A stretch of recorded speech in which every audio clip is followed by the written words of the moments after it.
Hey there, everyone. Will Dupree in the KXAN live studio. We've had a busy day with lots of press conferences coming in to be able to stream to you all. This one is happening outside Austin Police Headquarters in downtown. As you can see, people are gathered here right now awaiting their remarks. And what we're going to be told is that several construction companies are going to be talking about a series of thefts at their construction sites that left them with lots and lots of materials being stolen, hundreds of thousands of dollars worth of construction materials. And it appears these two are holding a map of all the things that they've been able to record, all the thefts that have been able to happen. So the remarks are going to begin. We had reported about this not too long ago in February about one particular location because a camera caught pretty much a truck coming onto the property and then using some sort of lift to be able to pull away lumber from that particular site. So let's take a listen. It sounds like it's getting underway. Frank Ino. I'm president of Dolce Vino Consulting, which is a Houston-based investigative media company just for purposes of identification. Look, all these folks behind me are the heart and soul, the bread and butter of the construction industry in Austin and in Travis County. And we're reaching out for help, but we're also reaching out with a warning today. Since the summer of 2018, there has been a literal crime wave of construction material thefts from dozens of sites all over this area. We also know that since about that same time, the Austin Police Commercial Theft Division, the people that we all believed would be here to protect this industry, were aware of problems. Unfortunately, a number of things have combined together to force all these folks to come to you today in front of Austin Police Headquarters to say enough is enough. First, there's bureaucracy problems. There seems to be a crime wave that's not just because criminals don't necessarily think this way. They don't just commit their crime in the city of Austin. They go to Travis County, they go to Hays County, they go to Bastrop County. Sites all over the greater area here are involved in this crime wave. And so there's jurisdictional problems. One hand doesn't want to talk to the other hand. That's problem number one. Problem number two is that the Austin Police Department has not taken this seriously. And some folks at home might say, well, you know, I'm sorry that some guy's lumber got stolen from a job site, but how does that affect me? We're talking about hundreds of thousands of dollars of materials, and the cost to replace those materials exponentially adds a lot of money to that. These are entire framing packages of houses. You know, one house framing package could cost $30,000. It gets stolen. It delays that project by weeks. It increases the cost of projects. These folks are building apartments, townhomes, homes all across this area. Prices are ridiculous enough in this area without the added cost of crime. And that's why it's so frustrating that no matter how many times folks have reached out to the Austin Police Department, we've gotten this. Different investigators assigned, okay? John Stanley for the Manovado Group really deserves a lot of credit for sort of being the cop that he doesn't have to be, right? This guy's building stuff.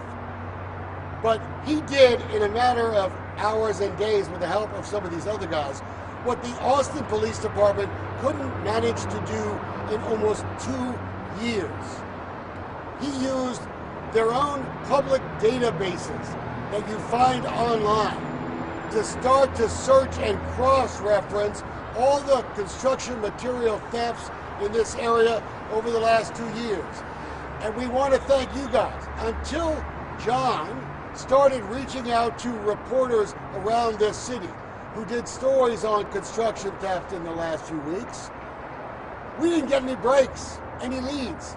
There was actually a very good lead last night that led to the impounding of a couple of vehicles at an address on 35, which I'll give you off air. that we believe is linked to a number of sites. We have surveillance video from a number of these locations showing the same vehicles. Those same vehicles have been stopped before over a 2-year period. These folks should not have to take time from their day to come to Austin Police Headquarters to demand change. And so they're going to talk to you about their experiences, the cost of the industry. But as we said in our news release, we need help. We need the Austin Police Department to take this seriously because it is raising the cost for every single person who's building something or buying or renting something in the city of Austin. We want a task force. These folks are all ready to help stop this.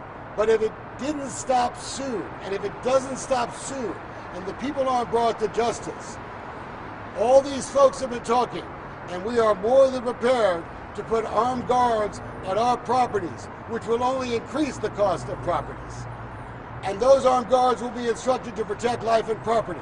If the Austin Police Department doesn't want that, then I suggest that somebody in this building get serious and fix this. John Stanley. Go for it. Hi there. My name is Sean Stanley. I'm the president of Motive Auto Group. We're a general contractor here.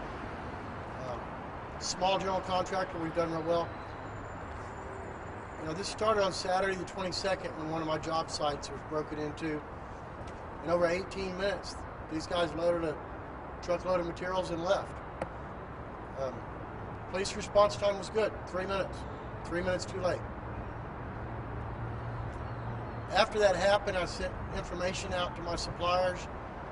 Of course, we had to buy more materials. Talking to my suppliers, they're like, hey, this has been happening for a while. Once I started getting information from these guys, we started to realize that these were all tied together. A lot of these were tied together. We sent 4 different cases with the same truck over to APD's Detective Robin Denton. I met with them, and he started to understand that there was some connection. And I asked him what he could do about it. He said he probably would have to turn over to the Commercial Theft Division of APD, and he contacted him. He's still the detective on the case as of this morning. Like Wayne said, we believe this spans all of the local jurisdictions. I got reports from every one of these smaller communities: Cedar Park, Pflugerville, Leander, Georgetown, Williamson County, Travis County, Bastrop County, Bastrop, Texas, Hayes County. We have managed to find 2 locations where materials have been recovered multiple times, more than once. The vehicles last night that were impounded at the crime scene that came up late last night, they're both tied back to those 2 locations. Those 2 locations are tied together, okay? I don't think that this can be solved completely unless somebody like Department of Public Safety, Criminal Investigation Division is involved to bring all these jurisdictions together. I met with DPS trooper at the DPS headquarters last week. He said, sounds right. Let me get over to Criminal Investigation Division and see what happens. So that's where we're at today. We know that the truck that was on TV and all of our videos either has been recovered or could be recovered right now on FM 812 at the location we found. There have been police reports made yesterday during the day. We also know that the people involved are on Isla Road, where the other materials were recovered from. So, you know, I've been spoon feeding Austin Police Department for 2 weeks all this information. I went to Travis County to try and get them to look into it. They pretty much told me, yeah, we'd already know if there was something common. And we don't want to step on the toes of the Austin Police Department. Told me to leave. I had to file a public information request to get a detective to call me to find out what I was looking for. I actually found all the information from another guy with all the case numbers for the stuff out there that I was actually looking for from Travis County, and I gave them to Travis County because they couldn't find anything. And I had Travis County give them to the detective Robin Denton to help feed him enough information to continue his investigation. Robin Denton has been great. I think this is a systematic problem. And there's got to be something to be done. We're in an age of information technology. Why can't we have a system that'll tie all this stuff together for the police department? I also think that the police department's understaffed. That's a good excuse, but I think it's a bigger problem than that. As far as the cost, if it costs $10,000 to replace the materials, it costs $100,000 in additional security, administrative time, my time, and the resources to put all that stuff back together and make sure we've got a secure site that nobody can break into again. Give your name and start. My name is Eric Peruka. We have a business called Hands and Feet Framing and Drywall. What I would like to tell you today is this doesn't affect big business. This affects small business. The reality is I have guys that work for me who are framers and drywallers, and when this material ends up missing, they lose work for a week. So it not only affects them because things don't happen as scheduled, but it also goes down the line. Everybody that works after them, their schedules are put off. And it's hundreds of thousands of dollars that continue that we have to pay for. It costs us. It takes out of the mouths of families because these guys don't want to play by the rules.